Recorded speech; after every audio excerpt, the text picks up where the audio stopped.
Okay. So last time बेटा हमारा एक चैप्टर नंबर 2 में एक्सरसाइज 2.3 तक ऑलमोस्ट कंप्लीट हो चुका है हमारा सब कुछ। और अलजेब्रा ऑफ द फंक्शंस भी हमने देखे थे। टाइप्स ऑफ द फंक्शन कौन कौन से हैं वो भी हमने देख चुके हैं लास्ट लेक्चर में। तो अब लास्ट जो हमारी एक्सरसाइज बाकी है मिसलेनियस एक्सरसाइज, वो हम स्टार्ट करते हैं आज। तो चलो, क्वेश्चन नंबर 1 उसमें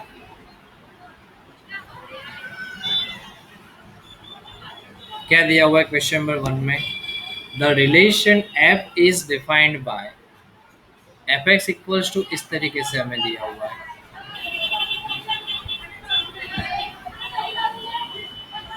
x square 3x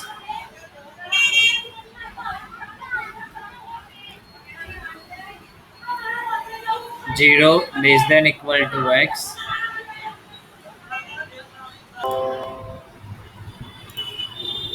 F X equals to हमें क्या दिया हुआ है? X square 3x। X square के लिए कंडीशन क्या है हमारे पास? 0 less than equal to x less than equal to 3। Second condition क्या है? 3 less than equal to x less than equals to 10। ये हमें एफ ऑफ एक्स दिया हुआ है। फिर जाते हैं जी ऑफ एक्स में।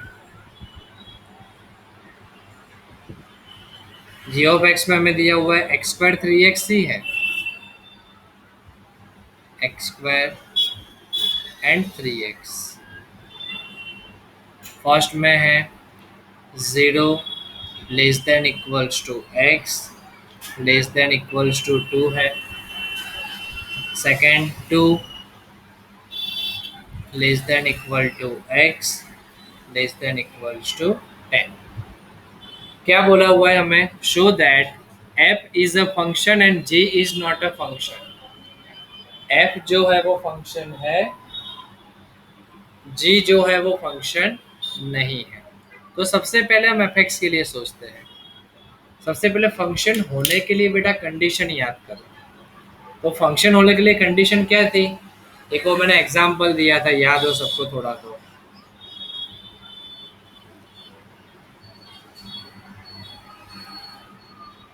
क्या एग्जांपल दिया था?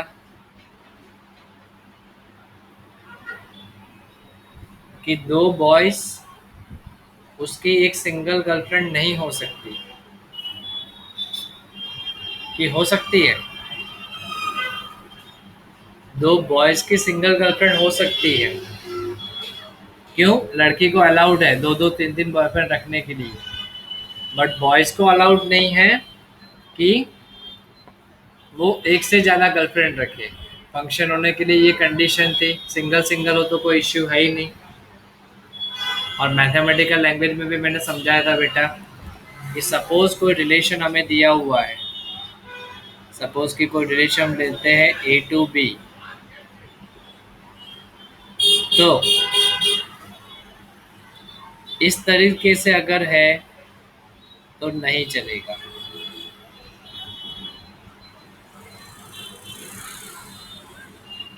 इस तरीके से है, चलेगा। इस तरीके से है तो भी चलेगा। क्या हुआ इसका मतलब? सॉरी, ये कि उल्टी फिगर बनेगी।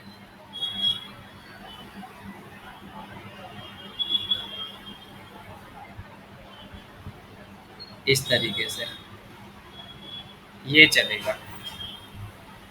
तो मतलब ए में क्या कंसिडर करते हैं बेटा हम? एक्स। मतलब मैथ्स की लैंग्वेज में अगर हमें स्टडी करना है कि एक्स सिंगल है, दो डिफरेंट वाई नॉट पॉसिबल। दो डिफरेंट एक्स है तो same Y possible. Single X single Y, single X single Y, ये भी पॉसिबल। ये हमारी मैथ्स की लैंग्वेज में हो। तो चलो अब मुझे एफ एक्स के लिए जाना है। तो एफ एक्स के लिए मुझे अगर जाना है तो क्या होगा, तो दोनों में जो सेम वैल्यू है बोले वो उठाओ। दोनों में सेम वैल्यू कौन सी है, ये 3 दिख रही है हमें। तो चलो एफ एक्स इक्वल्स टू में दो वैल्यू लिख रहा हूँ। एक है हमारे पास एक्स स्क्वायर और दूसरी है F X equals to 3x है हमारे पास।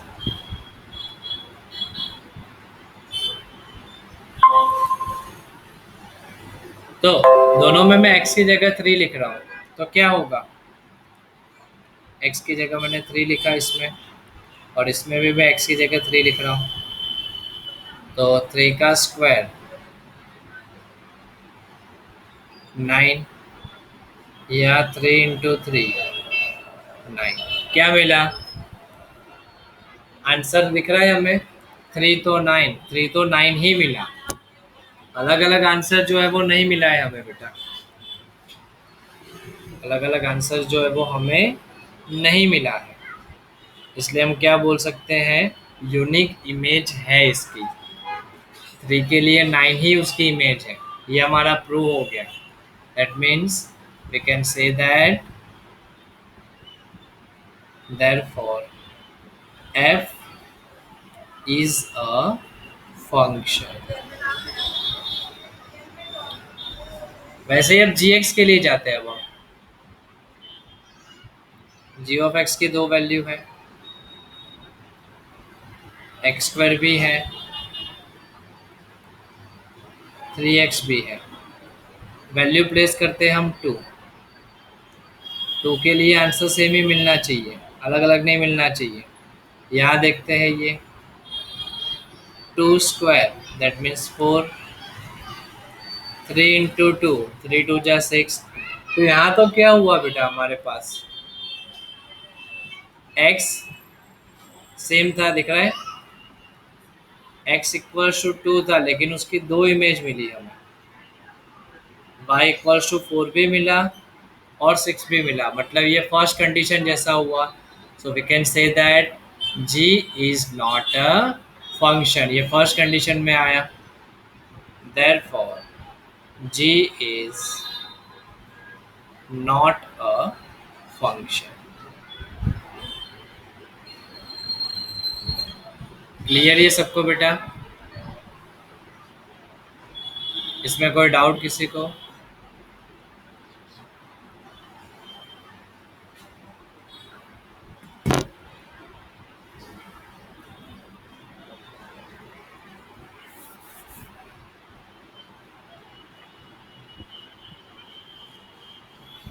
चलो क्वेश्चन नंबर 2 में जाते हैं अब हम।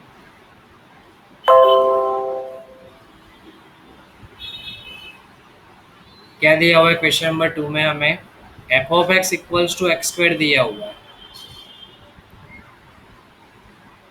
फाइंड आउट क्या करना है, F of 1.1 minus F of 1 upon 1.1 minus 1। मतलब दो वैल्यू चाहिए हमें, एफ ऑफ 1.1 और 1 भी चाहिए। तो चलो इसमें पहले वो वैल्यू प्लेस कर दो। पहले हम लिख देते हैं x की जगह पर 1.1। तो क्या होगा इसमें, 1.1 का स्क्वायर हो जाएगा। अब 1.1 का जो स्क्वायर है वो क्या होगा, तो 11 का स्क्वायर क्या होता है 121। दो पॉइंट उसमें से कैंसिल कर दो, तो दैट मीन्स एफ ऑफ 1.1 जो है वो क्या हो जाएगा 1.21 हो गया। अब ऐसे ही एफ ऑफ 1 प्लेस करो, तो एफ ऑफ 1 इक्वल टू क्या हो जाएगा एक्स स्क्वायर, मतलब 1 स्क्वायर। 1 का स्क्वायर तो 1 ही होता है। तो ये दो वैल्यू हमें मिल चुकी है। अब हमें जो फाइंड आउट करना है वो,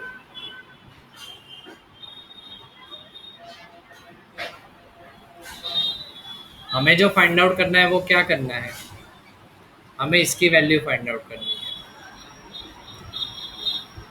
F of 1.1 minus F of 1 divided by 1.1 minus 1, इसकी वैल्यू हमें फाइंड आउट करने के लिए बोला हुआ है। तो चलो इसमें वैल्यू प्लेस करो बेटा सबकी। एफ ऑफ 1.1 मतलब हमें क्या मिला 1.21, एफ ऑफ वन मतलब वन, और 1.1 में से अगर मैं वन को माइनस कर रहा हूँ तो क्या हो जाएगा, 0.1 हो जाएगा। अब 1.21 minus one, that means 0.21 upon 0.1, इस तरीके से होगा। तो देखो 0.21 का मतलब क्या हुआ, 21/100 हुआ बेटा, और 0.1 का मतलब क्या हुआ, 1/10 हुआ। इस तरीके से लिख सकते हैं हम। अब इसमें कैंसिल क्या हो जाएगा, तो ज़ीरो ज़ीरो जो है वो कैंसिल हो गया, तो बचा क्या है अब, 21/10। 21/10 मतलब 2.1। This is our final answer. Clear ये सबको, क्वेश्चन नंबर 2।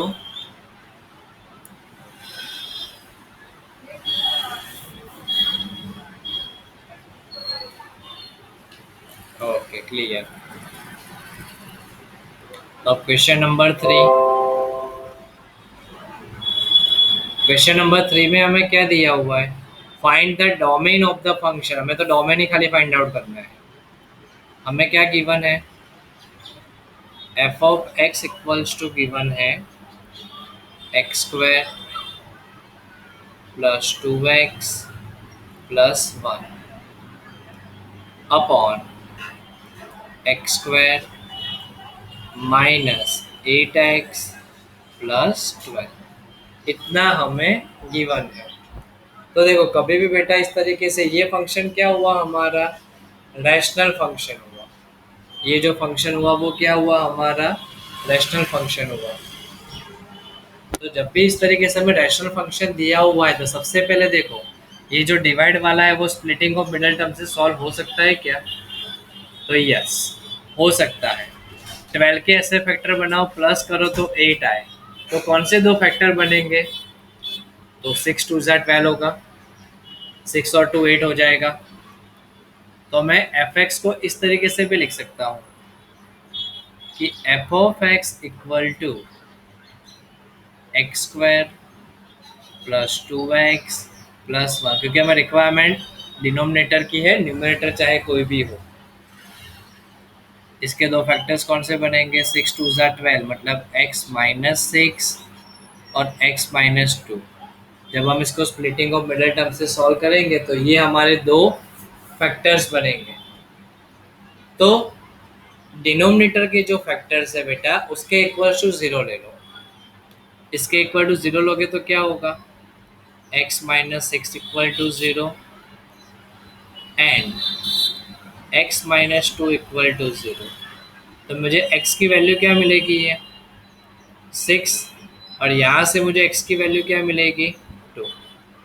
6 और 2 दो फैक्टर्स हमें मिल गए। तो डिनोमिनेटर के जो भी फैक्टर्स है 6 और 2, तो अब हम क्या सोच सकते हैं कि डिनोमिनेटर में कभी भी हम 6 और 2 नहीं प्लेस कर सकते। क्यों, अगर मैंने डिनोमिनेटर में 6 या तो 2 मैंने अगर प्लेस कर दिया तो क्या हो जाएगा, डिनोमिनेटर जो है वो 0 हो जाएगा। डिनोमिनेटर जो है वो 0 हो जाएगा, और कभी भी डिनोमिनेटर में अगर 0 हो जाता है तो आंसर क्या हो जाता है, इनफाइनाइट। तो वो कभी भी नहीं होना चाहिए। सो डिनोमिनेटर कभी भी 0 नहीं बनना चाहिए, मतलब डिनोमिनेटर में 6 और 2 मुझे नहीं प्लेस करना है। दैट मीन्स डोमेन क्या होता है, डोमेन मतलब रियल नंबर्स जो हम सपोज करेंगे, लेकिन अब रियल नंबर्स में दो नंबर हम सपोज नहीं कर सकते। सो क्या लिखेंगे बेटा हम, for domain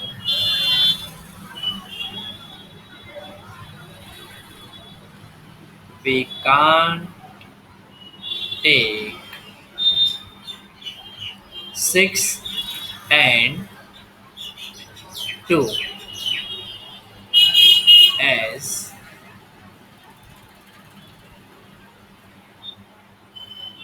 value of X. Value of X के लिए 6 और 2 को हम नहीं ले सकते, because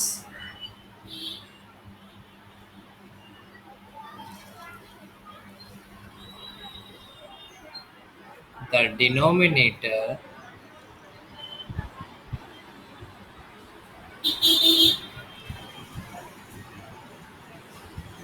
can't be zero. Denominator कभी भी जीरो नहीं होना चाहिए, अदरवाइज वो वैल्यू क्या हो जाएगी, इनफाइनाइट. सो डोमेन हमारा क्या होगा ये गिवन फंक्शन के लिए, डोमेन ऑफ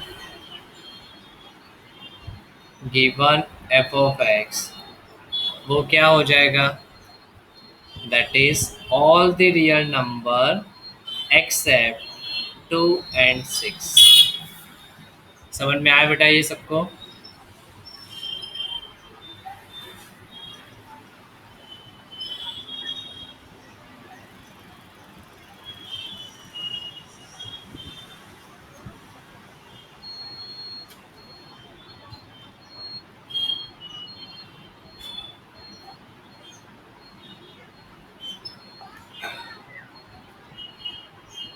तो चलो अब अब जाते हैं हम क्वेश्चन नंबर 4 में. क्या दिया है क्वेश्चन नंबर 4 में हमें, फाइंड द डोमिनेंट रेंज. अब दोनों फाइंड आउट करना है रियल फंक्शन के लिए. F of X equal to क्या दिया हुआ है, under root of x minus one. F of x equals to under root of x minus one. अब ये सोचो, अब रूट वाला एक सम था, याद हो तो बेटा लास्ट टाइम जब हमारा हमने इस तरह के सम किए थे तो रूट वाला सम आया था, तब मैंने कुछ बोला था, जब भी ऐसा दिया हुआ है तब हम क्या करेंगे, उसके इक्वल टू जीरो ले लो, x minus one equal to zero ले लो. रूट हटाओगे तो भी x minus one equal to zero ही होगा. सो एक्स इक्वल टू क्या हो जाएगा, वन.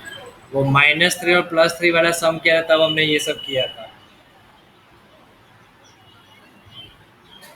तो ये हमारी लिमिटेशन आएगी, इससे मिनिमम वैल्यू हम ले ही नहीं पाएंगे. ट्राई करके देखना है तो देख लो, वन से कम जीरो लूंगा तो क्या हो जाएगा, जीरो माइनस वन मतलब नेगेटिव रियल नंबर्स, और रूट के अंदर तो पॉसिबल नहीं है, तो कॉम्प्लेक्स में हो जाएगा, रियल नंबर बनेगा नहीं. तो मतलब अब क्या होगा, मुझे अगर कोई भी एक्स की वैल्यू लेनी है तो देखो, मैं देखो ज़ीरो लिख रहा हूँ, वन, टू, अभी थ्री तक जाते हैं हम सपोज. तो हमारे एफ ऑफ ज़ीरो क्या होगा, जैसे कि इसमें under root of zero minus one, root के अंदर माइनस वन, ये तो नॉट पॉसिबल. अब कोई भी वैल्यू लो, वन माइनस वन मतलब तो ये ज़ीरो हो गया. F of two, two minus one तो रूट वन मतलब वन. एफ ऑफ थ्री, अब कोई भी वैल्यू डालो मिलेगा कुछ ना कुछ आंसर, थ्री माइनस वन. अब हमें कुछ ना कुछ मिलेगा, लेकिन स्टार्टिंग कहाँ से हुआ, ज़ीरो से. तब हमारे x की वैल्यू क्या थी, वन. तो इसका मतलब क्या हुआ बेटा, कि जो हमारा डोमेन होगा, x की वैल्यू जो हम सोच पाएंगे वो वन, टू, थ्री, फिर इनफाइनाइट तक कोई भी सोचो, लेकिन जो उसके अकॉर्डिंग टू हमारे रेंज, मतलब जो आंसर आएगा वो क्या होगा, मिनिमम आएगा ज़ीरो, वन, टू, थ्री, फिर कोई भी इनफाइनाइट तक होगा वो. तो अगर मुझे इसको इंटरवल के फॉर्म में लिखना है तो मैं कैसे लिखूंगा, दैट मीन्स वन आ सकता है आंसर, यस. तो वन को कंसिडर करना है, इसलिए वन से लेके इनफाइनाइट, और रेंज में आंसर ज़ीरो आ सकता है, मतलब ज़ीरो से लेके इनफाइनाइट. समझ में आया बेटा ये सबको?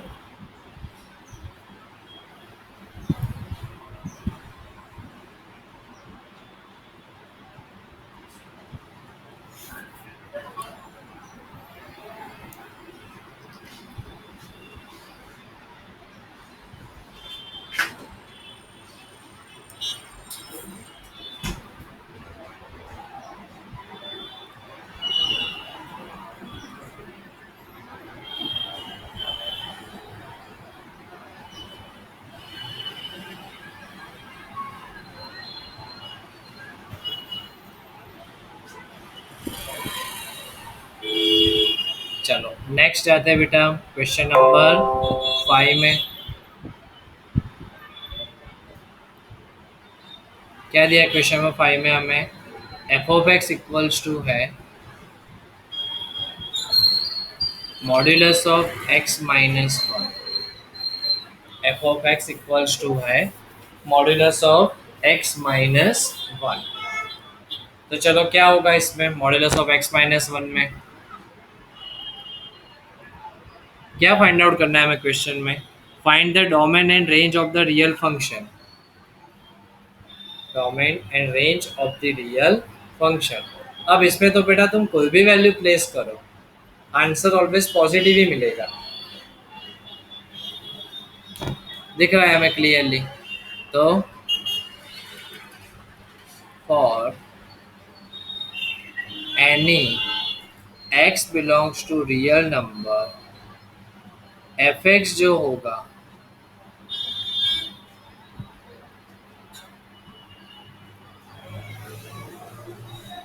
ऑलवेज भी क्या होगा? पॉजिटिव, या तो हम बोल सकते हैं non negative. Positive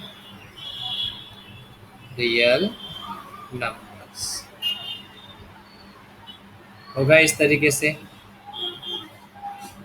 so that means domain कुछ भी हो सकता है for any X belongs to real number.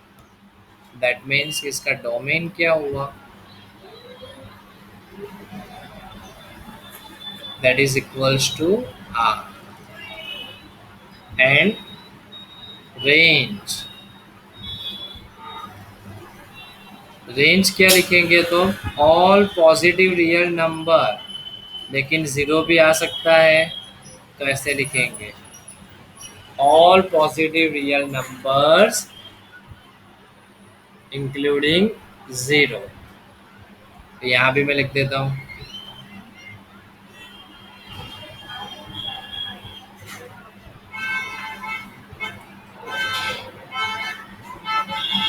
सो ये हमारा डोमेन और रेंज हो गया खत्म। क्लियर ये सबको बेटा?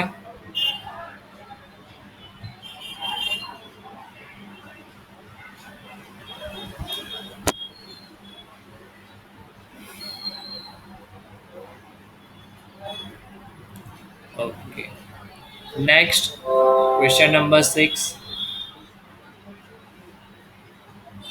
क्या दिया क्वेश्चन नंबर 6 में हमें? फिर से f इक्वल्स टू दिया हुआ है हमें। क्या दिया हुआ है हमें? f इक्वल्स टू ब्रैकेट के अंदर x comma x square upon one plus x square,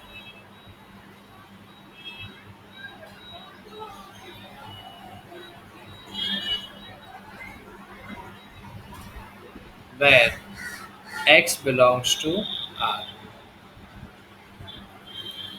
Be a function from R to R. Real number to real number function है। Determine the range of f। f की हमें range find out करनी है। देखो इसके अंदर तुम बेटा कोई भी वैल्यू लिखो। सपोज कि मैं वैल्यू प्लेस कर रहा हूँ,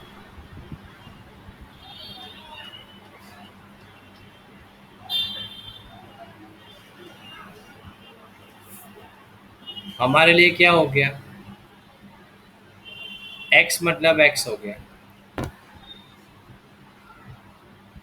हमारे लिए, x मतलब x हो गया। रियल नंबर है, सपोज मैं 1 लिख रहा हूँ। चलो पहले 0 लिखता हूँ,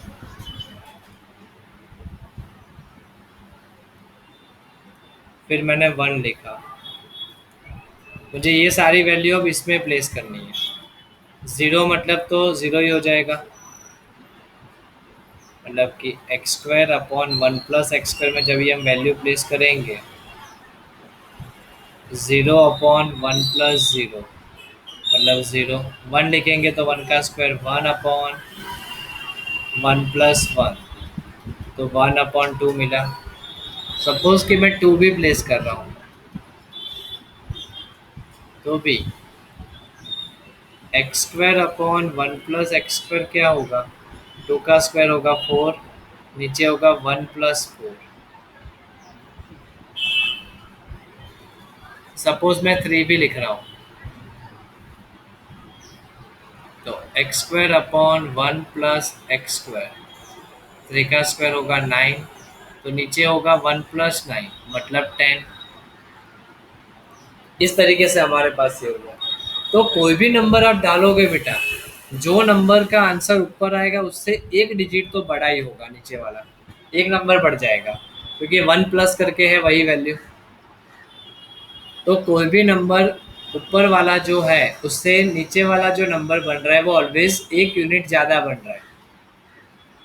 तो ऑलवेज एफ एक्स का जो आंसर होगा, मतलब कि x² अपॉन 1 + x² का जो आंसर होगा वो क्या होगा, 1 से कम ही होगा।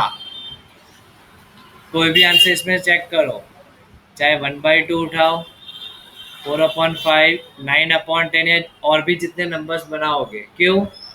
सपोज कि 1000 आ रहा है तो नीचे 1001 ही आने वाला है, तो मतलब आंसर ऑलवेज क्या होगा, 1 से कम ही होगा। मिनिमम कहाँ तक जा रहा है, 0 तक। So for any x belongs to real number, x² upon 1 + x², जो होगा वो मिनिमम क्या होगा, मिनिमम होगा 0, मैक्सिमम उसकी वैल्यू क्या होगी, ऑलवेज लेस देन 1 ही होगी। 1 से वो ज़्यादा नहीं बढ़ पाएगा, 1 भी नहीं होगा कभी। सो इसके लिए मुझे लिखना है इसकी रेंज। डोमेन अगर बोला हुआ नहीं है, लेकिन डोमेन क्या होगा, एनी रियल नंबर, मतलब डोमेन आर हो जाएगा।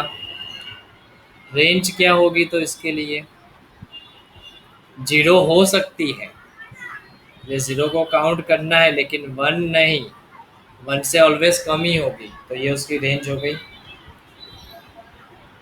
आया सबको समझ में बेटा ये?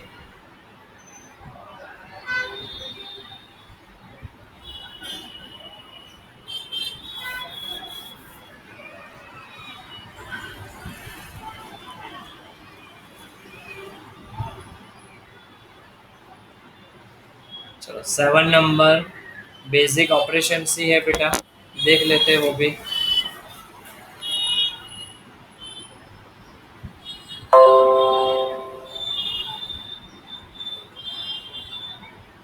क्या दिया 7 नंबर में हमें, एफ एक्स इक्वल टू दिया हुआ है x+1,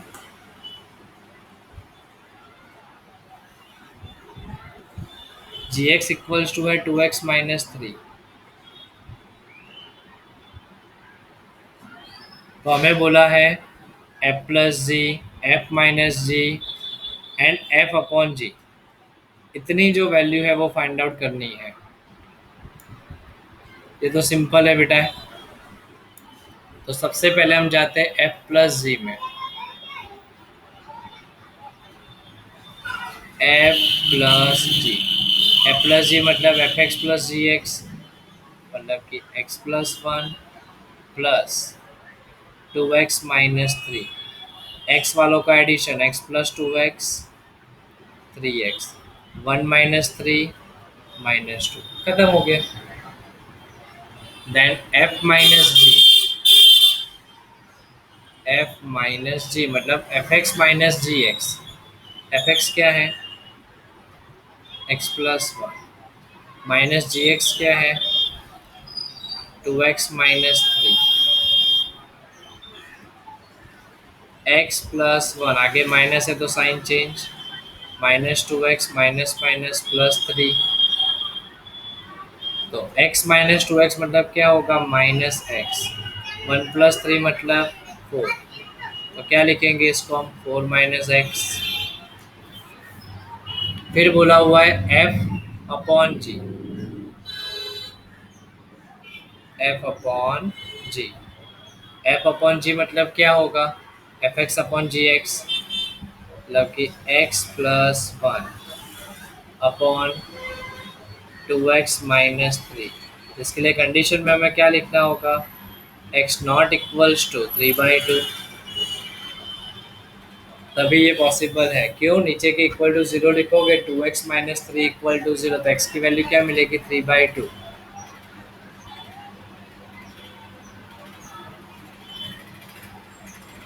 खत्म हो गया तो ये सब।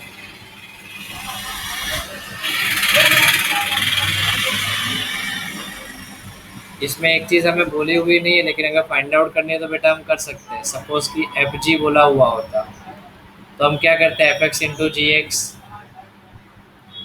तो x+1 इंटू 2x-3 होता। ब्रैकेट को नॉर्मली सॉल्व ही करना है, तो x के साथ क्या होता? 2x-3, हम एक्स्ट्रा ही फाइंड आउट कर रहे हैं। 1 के साथ भी क्या होता? 2x-3, x into 2x, 2x², 3 into x, 3x, 1 into 2x, 2x, 1 into 3, 3। तो चलो 2x² जो है वो as it is. -3x plus 2x क्या होगा? ऑब्वियसली -x हो जाएगा। माइनस, क्लियर ये सबको बेटा?